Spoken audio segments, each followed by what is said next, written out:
कैसे खुला होगा? इस वक्त कौन आया होगा?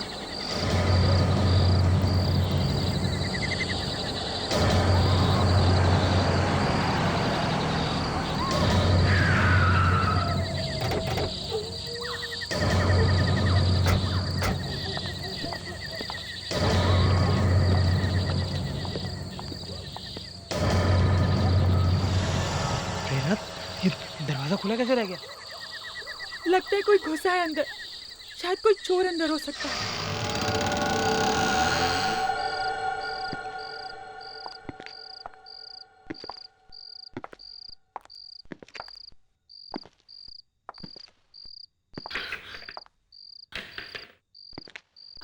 संभाल के।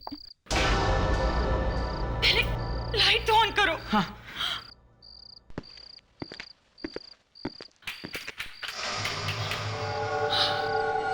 लगता है लाइट भी काट दी गई है। प्रेरणा, तुम जहां हो वहीं रुकना। तुम घबराना नहीं है। मैं अभी गाड़ी में से टॉर्च लेके आता हूँ। तुम यहीं रहना। हाँ,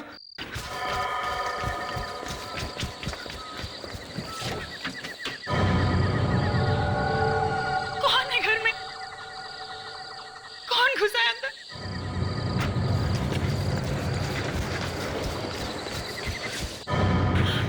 ये लो प्रेरणा।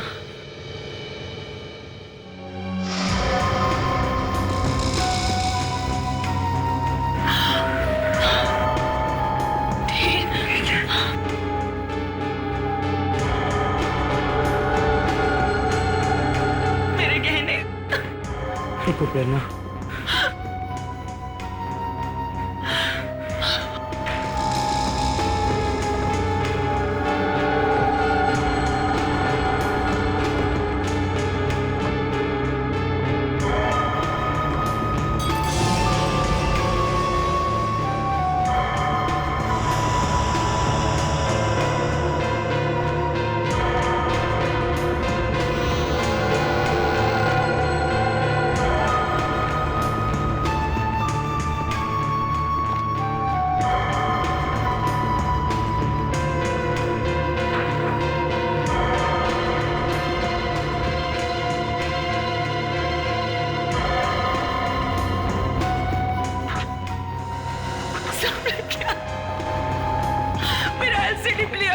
सारे गहने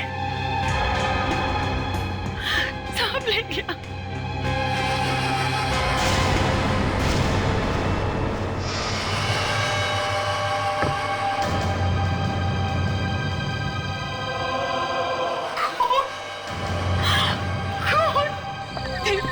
हम पुलिस को फोन कर, चाहे वो अभी भी यहीं कहीं छिपा हो सकता है। हाँ मैं करता हूँ।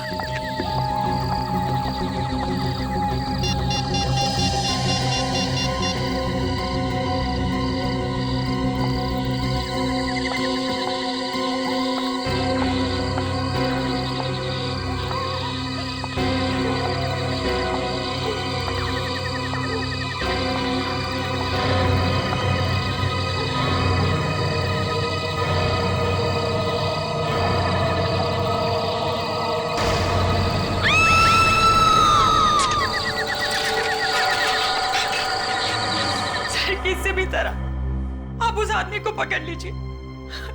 देखिए देखिए हमारे घर की क्या हालत की है उसने। अब घबराइए मत, कुछ नहीं होगा। कहाँ है सर? वो वहां पर सर।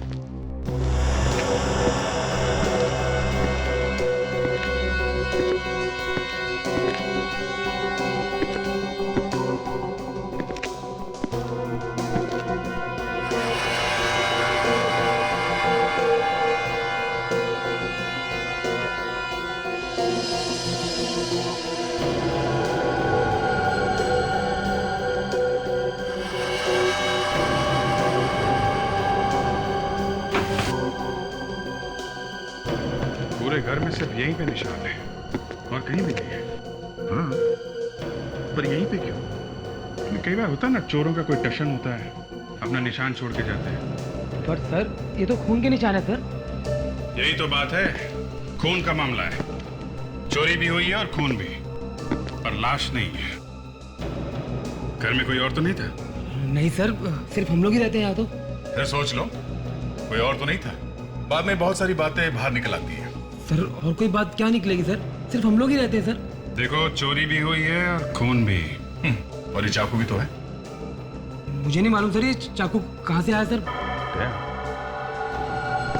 हो सकता है 3-4 चोर हों और आपस में लड़ाई वड़ाई हुई हो। अरे यहाँ पे भी खून है। बस यहाँ भी खून पड़ा है।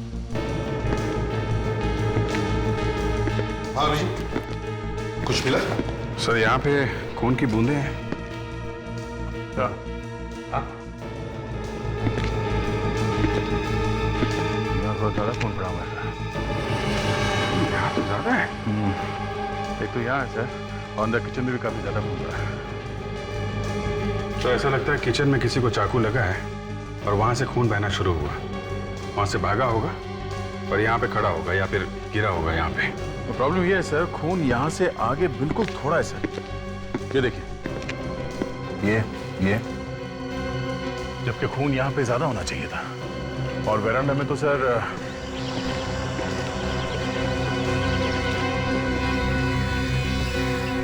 कहीं भी एक बूंद नहीं है सर, एकदम साफ है। इधर भी नहीं है। तो सर खून की आखिरी बूंद यहीं पे है। एक मिनट सर, ये क्या है?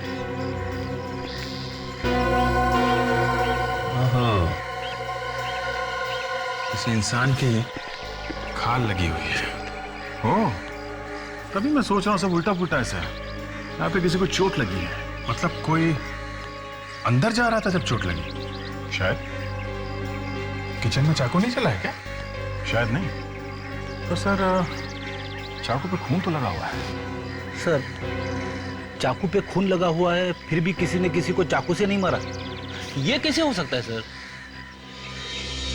फ्रेडेक्स, बूढ़े आदमी को लेके आओ। Yes sir.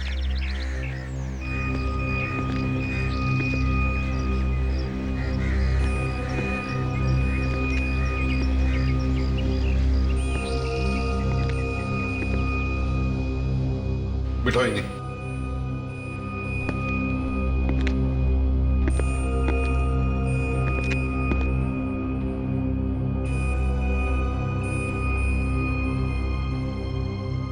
इनका पैर चेक करो।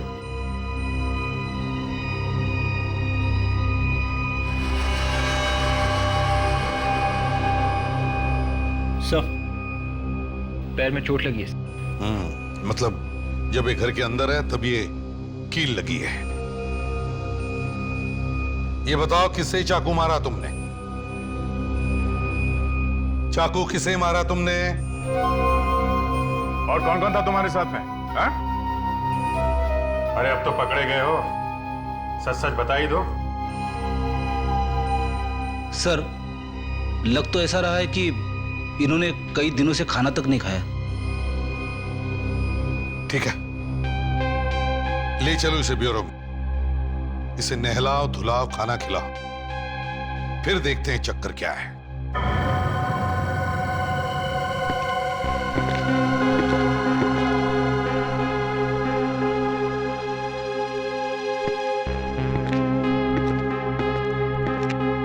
बड़ी अजीब बात है, देखकर लगता है कि इन्हें एहसास ही नहीं कि आसपास क्या हो रहा है।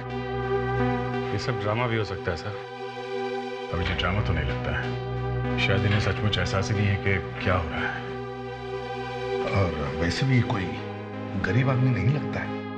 इसने जो कपड़े पहने थे किसी अच्छे दुकान से महंगे कपड़े लिए हैं, और हाथ में अंगूठी देखी, बहुत महंगी है। सर कपड़े वपड़े कहीं से चुरा भी सकते हैं। सर, इस आदमी की हालत बहुत खराब है। केस ऑफ डिमेंशिया हो सकता है। डिमेंशिया? हाँ सर, डिमेंशिया में इंसान सब कुछ भूल जाता है, उसे कुछ याद नहीं रहता। उसे खाना कैसे खाते हैं ये भी याद नहीं रहता, कौन है कहाँ है कुछ भी याद नहीं रहता उसे। अरे तो फिर पता कैसे चलेगा कि इसके कपड़ों में वो खून आया कहाँ से और वो चाकू कहाँ से आया इसके पास? ये बताना मेरे लिए मुश्किल है, लेकिन इतना मैं जरूर कह सकता हूँ कि ये आदमी किसी का खून नहीं कर सकता। बॉस, चाकू के ऊपर जो उंगलियों के निशान हैं वो इसी आदमी के। देखा सर, मैं कह रहा हूँ इस आदमी का इस केस के साथ कोई ना कोई कनेक्शन जरूर है। सालुंखे, इस आदमी के कपड़ों पर जो खून मिला है वो, इसके कपड़ों पर जो खून मिला है वो AB पॉजिटिव। और इस आदमी का ब्लड ग्रुप? इस आदमी का ब्लड ग्रुप B पॉजिटिव। मतलब किसी ना किसी का खून तो हुआ है। हाँ, खून तो हुआ है। और ये कुछ बोलने को तैयार ही नहीं। किसी तरीके से लाश मिले तो बात कुछ आगे बढ़े। बॉस, इस आदमी के जूतों और कपड़ों में से जो मिट्टी मुझे मिली है उसमें कुछ अजीब अजीब तरीके की चीजें मिली है। क्या? जैसे एक तो लोहे पर जो जंग लगती है, रस्ट, वो मिली है, थोड़ी सी ग्रीस मिली है और कुछ अजीब तरीके के लोहे के छोटे छोटे टुकड़े मिले हैं। और इतना ही नहीं, यही सारी चीजें मुझे उस चाकू पर से भी मिली। रस्ट, ग्रीस, लोहे के टुकड़े, इसका मतलब है सर कोई गैराज हो सकता है? सर एक फोन आया था सर, पीरी में एक लाश मिली है। पीरी में? हाँ सर, यहाँ से 50 किलोमीटर दूर एक स्क्रैप यार्ड में लाश मिली है सर। स्क्रैप यार्ड में? सर स्क्रैप यार्ड में तो ये सब मिलता है, जंग लगी मिट्टी, लोहे के टुकड़े, ग्रीस। You're right, Abhijit. कहीं ये वही लाश नहीं है जिसे हम ढूंढ रहे हैं?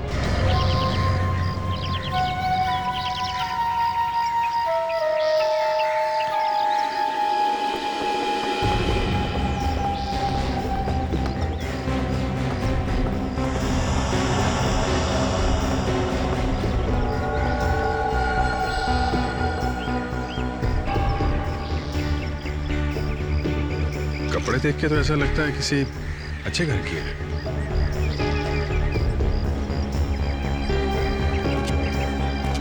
हाँ तो वॉचमैन, तुम कह रहे थे कि तुम्हें मालूम ही नहीं पड़ा कि ये लाश यहाँ आई कैसे? हैं? जी सर। क्यों, सो रहे थे क्या तुम? हाँ? वो ज्यादातर मैं यहाँ नहीं होता हूँ सर, और यहाँ कोई ऐसी चीज भी नहीं है जो चोरी हो जाए सर। मैं 3-4 दिन के बाद आज यहाँ आया हूँ सर, तो मैंने देखा ये मरी पड़ी है सर। आसपास देखो, इस लड़की का कोई सामान मिलता है क्या? ये कुछ ना कुछ तो लेके आई होगी ना? देखो, अच्छी तरीके से देखो सब। सर सैंडल पे कुछ लगा हुआ है सर।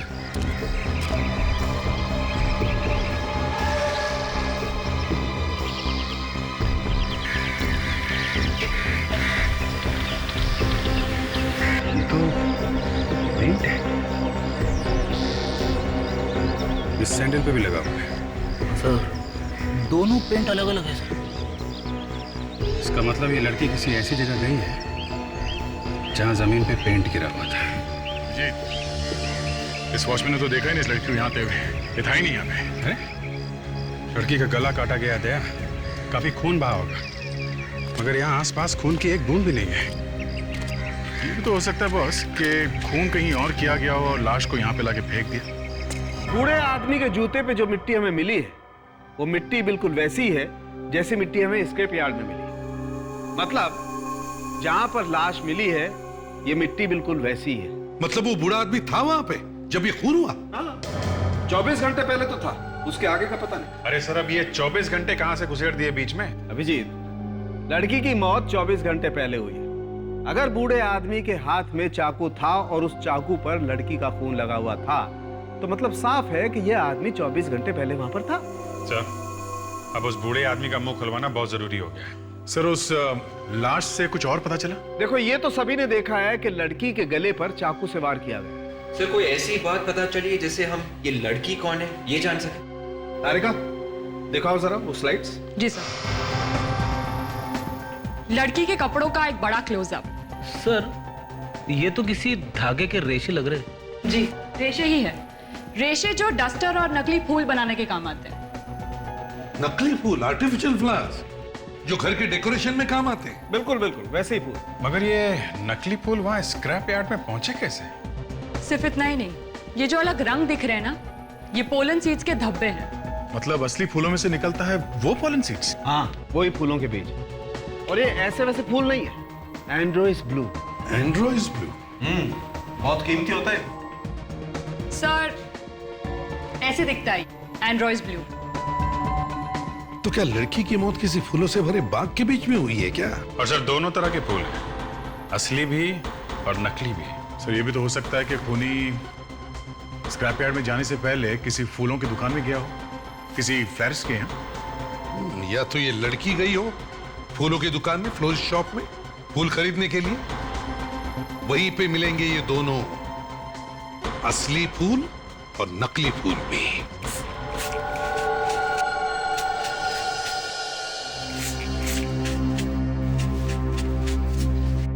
अच्छा ये दुकान है यहाँ पे एड्रोइस ब्लू और ये नकली फूल दोनों मिलते हैं। लगता है इस फूल वाले ने कुछ गड़बड़ की है बस। ये ऐसे पेंट लगे हुए फूल रखते ही क्यों हैं आप यहाँ पे? उनकी ज्यादा डिमांड है मैडम, वही तो ज्यादा बिकते हैं। ये रंग जाएगा कि नहीं? निकल जाएगा, कल तक निकल जाएगा, बस घर जाके धोइएगा। ये क्या हुआ है? कुछ नहीं, थोड़ा सा रंग लग गया। थोड़ा सा दूर से ही दिख रहा है। लेकिन लगा कैसे ये? बस यूं ही इधर कहीं। ये लोग असली फूलों के साथ नकली फूल रखते हैं और उसके बाद उस पे हाथ से रंग लगा देते। तो क्या हुआ, कोई गुनाह किया क्या? मैडम ये हमारा बिजनेस है, बिजनेस।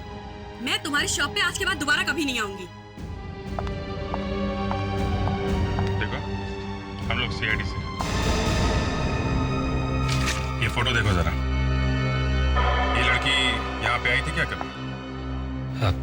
ये तो कल ही आई थी। ये लड़की आई थी? हाँ, कल उसने 15 बुके खरीदे। 15 बुके? जी, एक नहीं दो नहीं, पूरे 15। अरे लेकिन 15 बुके किस लिए? वो अलग अलग लोगों को देने के लिए। अच्छा, उसके कपड़ों पे भी ऐसे ही कलर लगा था कि जैसे इनके कपड़ों पे लगा है? उसमें मेरा कोई कसूर नहीं था सर, वही पेंट के डिब्बे से टकरा गई। कल वो लड़की फोन पर किससे झगड़ा कर रही थी, बोल रही थी कि वो उसके घर पर आने वाली है। मैंने तो उसके लिए टैक्सी भी बुला के लाई थी। तुमने उसके लिए टैक्सी मंगवाई थी? जी। कहाँ के लिए? वर्ली सी फेस। वर्ली सी फेस, ओके। वर्ली सी फेस जाके एक एक फ्लैट चेक करते हैं।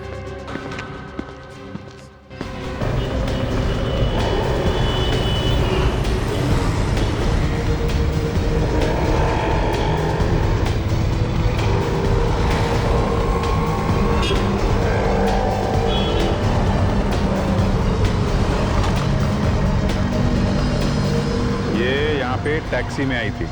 हाँ सर, फूलों वाली मैडम 15-20 गुलदस्ते लेके आई थी टैक्सी में। कौन से फ्लैट में गई थी वो मैडम? रुको रुको मैं देखती।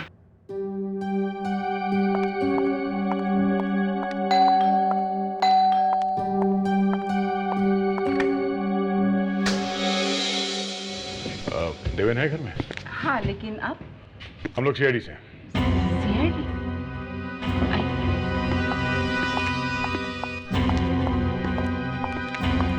आप मिस्टर देवेन?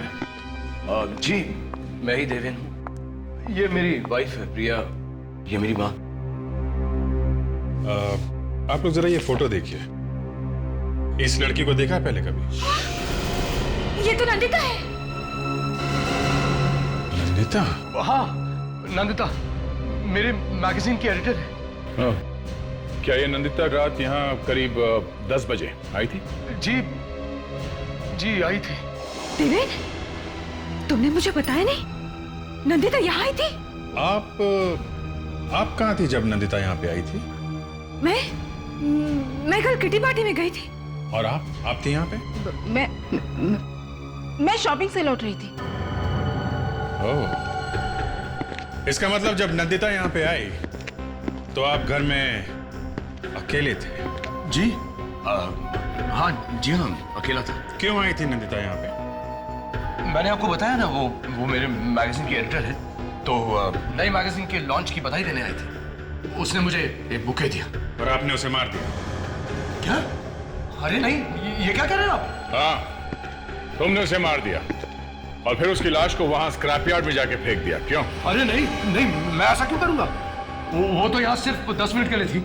कह रही थी कि ऑफिस में फोटोशूट है और उसे दूसरे लोगों को बधाई देनी है और बुके बांटने, तो वो चली गई ऑफिस। चलिए आपके ऑफिस चलते हैं। आइए, चलिए आइए।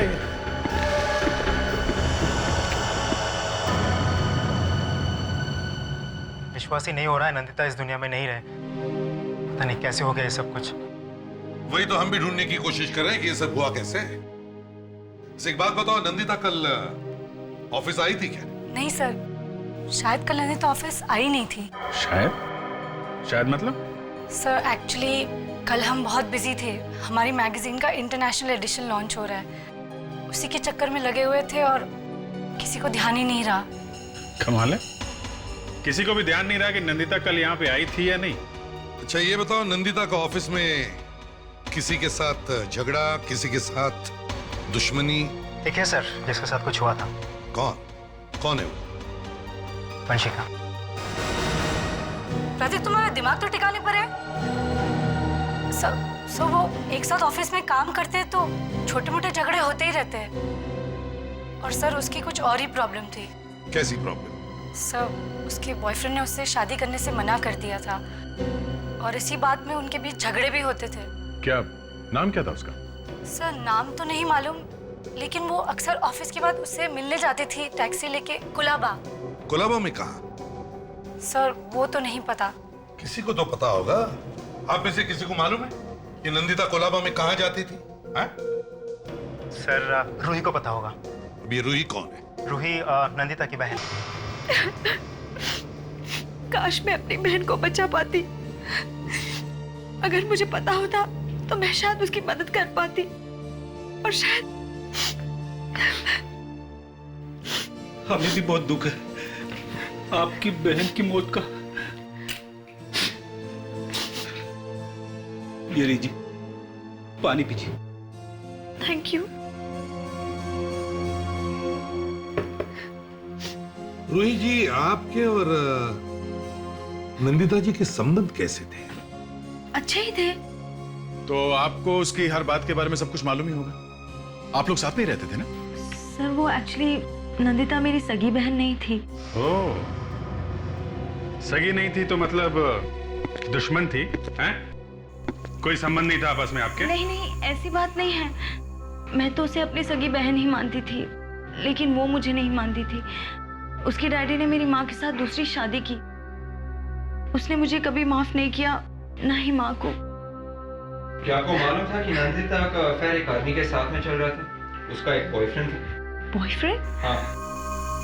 मैंने सिर्फ एक बार नंदिता को किसी आदमी के साथ फोन पर बात करते हुए सुना था।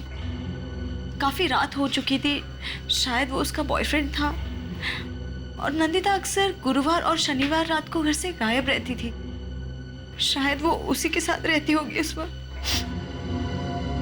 तो फिर रूही जी, आपको तो मालूम ही होगा कि नंदिता जाती कहाँ थी? नहीं नहीं?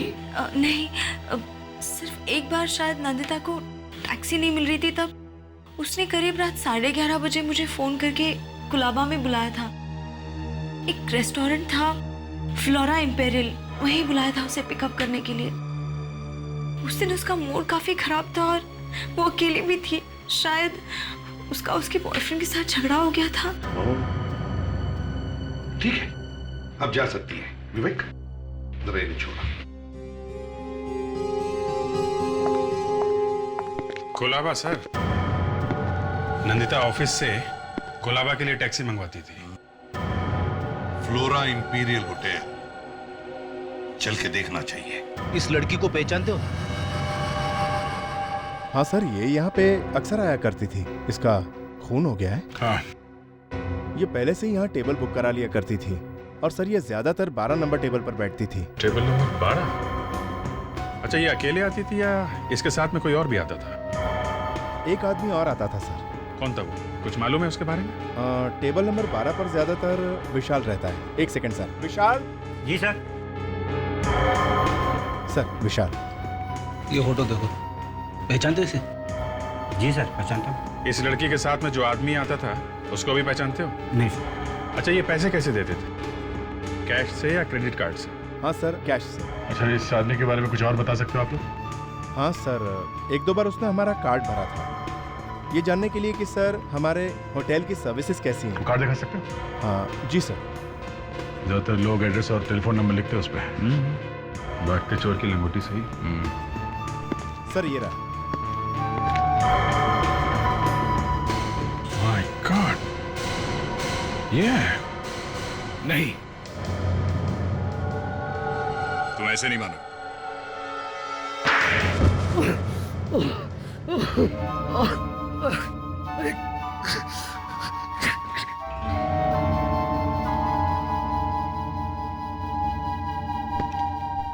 क्यों मारा नंदिता को? हाँ?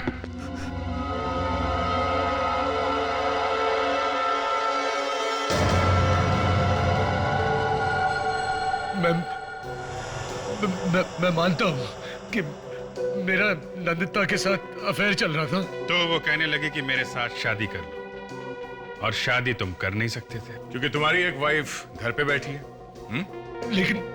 लेकिन मैंने उसे नहीं मारा। ये अचानक क्या हो गया तुम्हें देवें, जो तुम्हें उसे मारना पड़ा है? कहीं ये तो नहीं कि उसकी हिम्मत इतनी बढ़ गई कि वो तुम्हारे घर में आई फूलों का गुच्छा लेकर? मैंने उसे समझाने की कोशिश की। हाँ हाँ, वो तो हमें अच्छी तरह से मालूम है। किस तरह से समझाया तुमने उसे? उसकी मौत तुम्हारे घर में आने के बाद हुई है, समझे? नहीं। कहां पे मारा उसे? घर में? और फिर ले जाकर के बाहर फेंक दी लाश उसकी? नहीं सर, नहीं। अच्छा, कोई गवाह है जो बता सके कि घर में कुछ नहीं हुआ था? तुम्हारी वाइफ थी घर में जब नंदिता वहां अचानक आई तो? मां थी?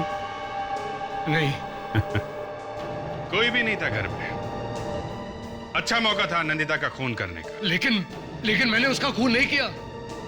जब वो मेरे घर से गई थी तो वो जिंदा थी।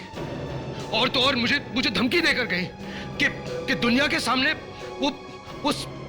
वो बता के ही छोड़ेगी कि सच्चाई क्या है। अब आई ना सच्चाई बाहर। फ्रेडरिक्स, उस आदमी को लेकर आओ। Yes sir. तुम्हारे पास गवाह नहीं है, पर हमारे पास गवाह है।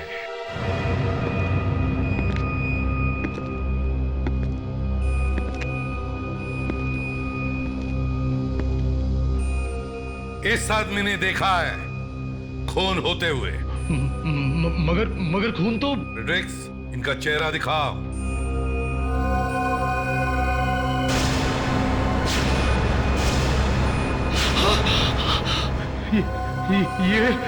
ये तो। पहचानते हो इन्हें? ये वहीं पे थे जहां पे खून हुआ था।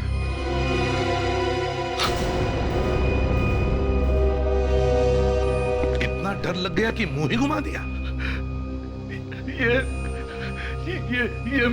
मेरे डैडी है। डैडी? तुम्हारे डैडी है और सड़क पे घूम रहे हैं? इनका नाम चंद्रकांत है। मैं और मेरी वाइफ इन्हें बॉम्बे के बाहर छोड़कर आए थे। क्यों? क्योंकि इनकी दिमागी हालत ठीक नहीं है इसलिए? शर्म आनी चाहिए तुम्हें। फ्रेडरिक्स, चंद्रकांत जी को लेके चलिए। देवेन का अफेयर चल रहा था, मुझे तो पता ही नहीं चला। जिंदगी में ये दिन भी देखना पड़ेगा, मालूम नहीं था। पहले कभी आई थी वो घर में?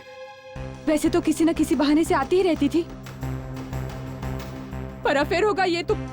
तुम्हारी नंदिता के साथ अच्छी दोस्ती थी? इनके साथ, देवेन की सौतेली माँ इनके साथ बहुत ज्यादा बात करती थी। तभी मुझे समझ जाना चाहिए था कि इनको मालूम था। ये क्या कह रही हो तुम? और नहीं तो क्या, देवेन ने आपको बताया होगा ना, तभी तो आप इतना घुल मिल के बातें करती थी। ये देखो, बिना बात की कोई कहानी मत बनाओ तुम। क्या बातें करते थे आप लोग आपस में? आप इसकी बातों पे मत जाइए, ये झूठ बोल रही है। मैं झूठ बोल रही हूँ? मैं झूठ बोल रही हूँ? एक तो मेरे हस्बैंड का अफेयर करवाया तुमने, और ऊपर से। प्लीज प्रिया, माँ को क्यों फंसा रही? इन्हें मालूम नहीं था। चंद्रकांत जी, अब ये फोटो देखिए, ये फोटो देखिए चंद्रकांत जी। अब यहाँ पे खून हुआ है। अब इस लड़की का खून हुआ है।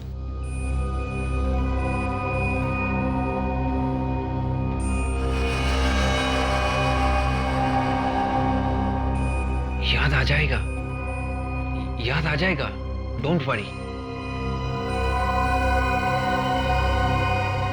देवेन, क्या इन्हें वाकई मालूम नहीं था कि तुम्हारा अफेयर चल रहा था नंदिता के साथ? हाँ? मालूम था?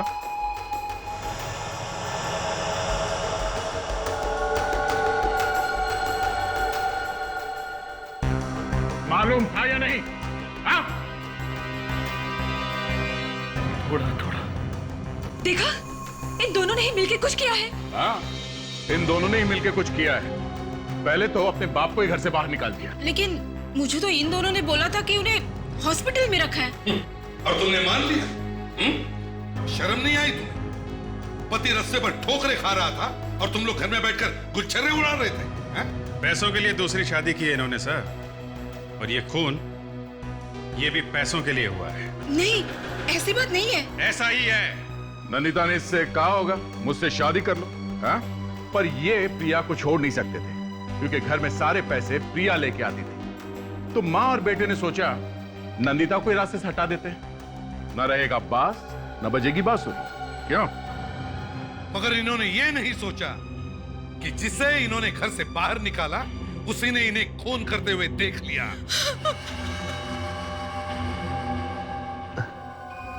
क्या हुआ? कुछ याद आया?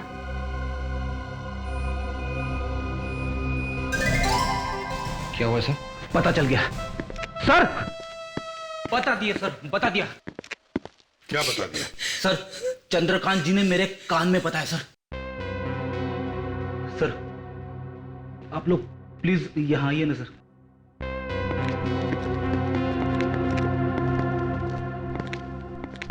चंद्रकांत जी ने सिर्फ एक शब्द बोला सर।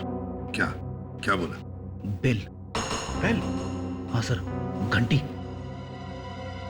घंटी? अभिजीत, एक बात समझ में नहीं आ रही है, ये जो बेल की साउंड, मेरा मतलब है ये घंटी की आवाज, चक्कर क्या है? सर, घंटी की आवाज से चंद्रकांत जी खूनी के बारे में कुछ बताना चाहते हैं। ये हो सकता है, ये हो सकता है। सर, मैंने सारी आवाजें डाल दी है सर कंप्यूटर में। गुड, अब शुरू करो।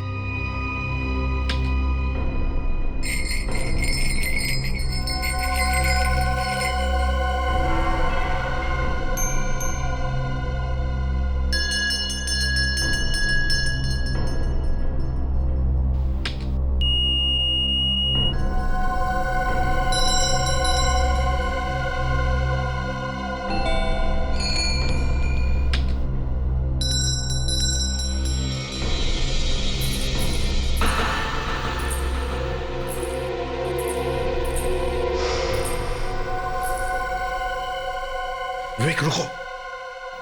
अभी जो तुमने आवाज सुनवाई थी वो फिर से सुना।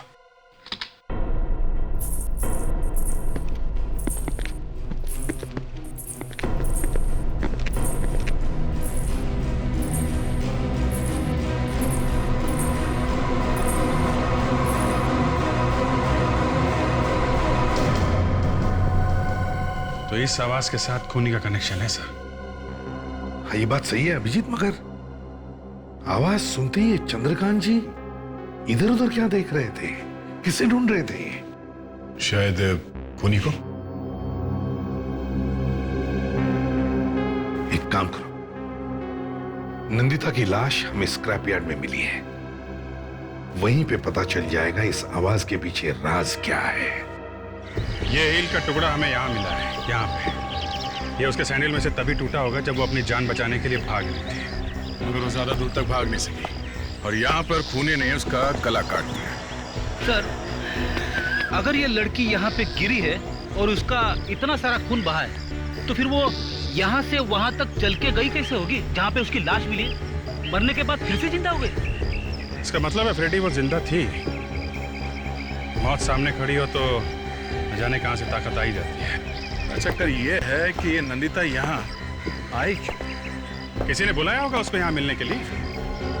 लाया होगा। तो देवेन के घर से निकल के तो उसने टैक्सी ली थी और अभी तक वो टैक्सी वाला नहीं मिला जिसके टैक्सी में बैठ के वो यहाँ आई है। सर, वो यहाँ टैक्सी में आई ही नहीं।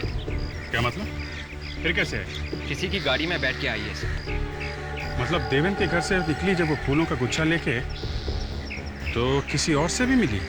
हाँ सर, 14-15 फूलों के गुच्छे थे उसके साथ में सर। सारे के सारे बांटने थे तो।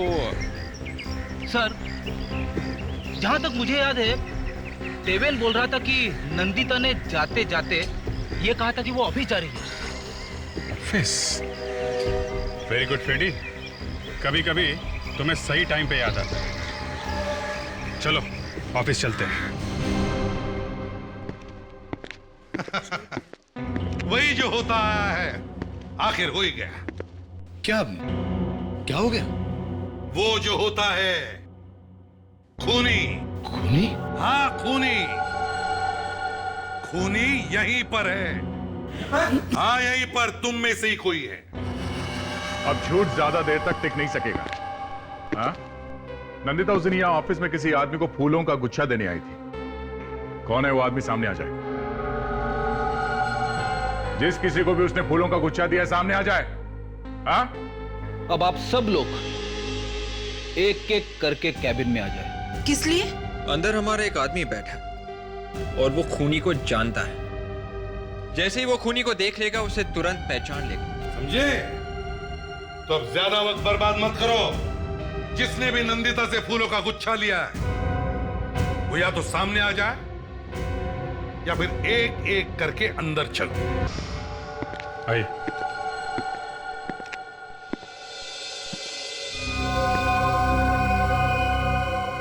चंद्रकांत जी जरा देखिए इन्हें।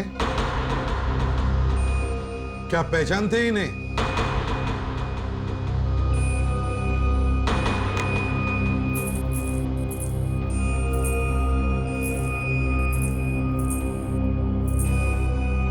नहीं सर, ये नहीं है। ठीक है, आप जाइए।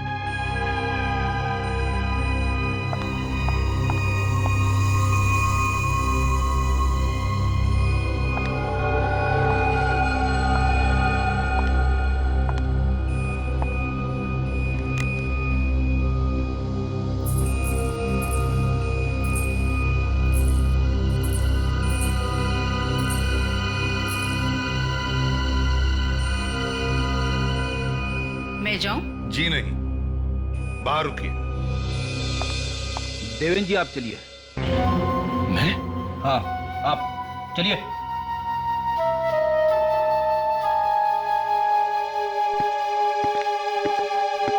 अगला नंबर आपका है प्रिया जी। मेरा? जी।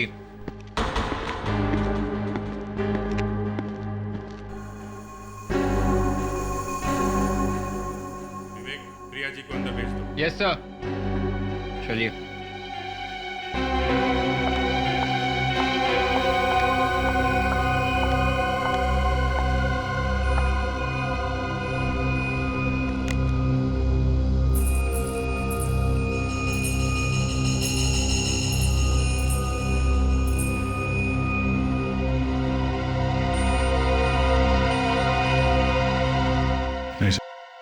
क्या मैं जा सकती हूँ?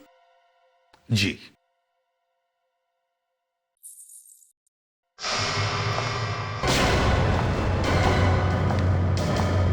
एक मिनट प्रिया जी।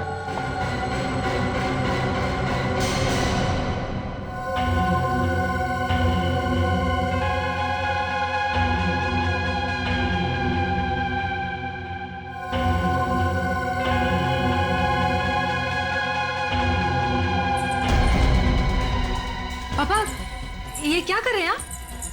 पापा मेरा हाथ छोड़िए। पापा मेरा हाथ छोड़िए। पापा हाथ छोड़िए मेरा। पापा मुझे जाने दीजिए। छोड़िए। ये क्या कर रहे हैं आप पापा?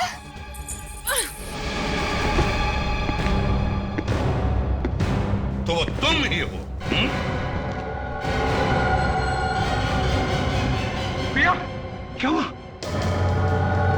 अरे क्या हुआ प्रिया?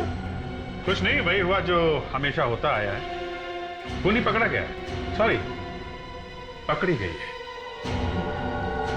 कौन है खूनी? यही है जो तुम्हारे सामने खड़ी है। प्रिया, तुम? हाँ हाँ मैं। पर सारा कसूर तुम्हारा है। मेरा? हाँ तुम्हारा। मुझे तुम्हारे और नंदिता के बारे में पहले से पता था। उसने जब नंदिता घर आई तुम्हें धमकी देने के लिए, उसके बाद उसने मुझे फोन किया था और उसने मुझसे कहा कि उसे कुछ जरूरी बात करनी है। वो मिली थी तुमसे? हाँ। कहाँ? और कहाँ? स्क्रैप यार्ड, जहां पे इन्होंने नंदिता का खून कर दिया। मगर भगवान भी कैसा खेल खेलता है। जिस आदमी को तुम दोनों ने रास्ते पर फेंका था मरने के लिए, चंद्रकांत जी को, अपने पिताजी, वो उस वक्त वहीं पर थे और उन्होंने तुम्हें देख लिया खून करते वक्त। बेचारे ने गलती से वो फेंका हुआ चाकू उठा लिया स्क्रैप यार्ड से और किसी तरह से वहां बंगले में पहुंच गए। तुम्हें तो सजा मिलेगी, पूरी सजा मिलेगी, फांसी होगी तुम्हें।